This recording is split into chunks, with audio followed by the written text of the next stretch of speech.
Hello everyone, আসসালামু আলাইকুম। আশা করি সবাই ভালো আছেন। আলহামদুলিল্লাহ, আমিও ভালো আছি। এই ভিডিওটা হচ্ছে কিছুদিন আগের। মামি আচার বানানোর জন্য অনেকগুলো জলপাই কিনে এনেছিল। সে মোট 5 কেজি জলপাই কিনেছিল। সেখান থেকে অর্ধেক মামি ডিপ ফ্রিজে রেখে দিয়েছে, আর অর্ধেকটা দিয়ে আচার বানাবে। আর যে অর্ধেকটা হচ্ছে ফ্রিজে রেখেছে, ওটা হচ্ছে ডাল রান্না করলে, মাঝে মাঝে টক ডাল খেতে ইচ্ছে করলে মামি ওই ডালের ভিতর দিবে। এভাবে ডিপে রেখে এই জলপাইগুলো দিয়ে অনেক দিনই ডাল খেতে পারবে, টক ডাল। আর আচারও যেই পরিমাণে ছিল ওইটাও অনেক দিন খাওয়া যাবে। ভিডিওতে হয়তো দেখতে কম মনে হচ্ছে, বাট অনেকগুলো আচার এই জায়গায়।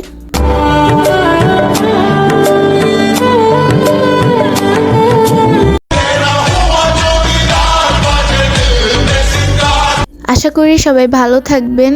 আজকের মতো এই পর্যন্তই। আল্লাহ হাফেজ।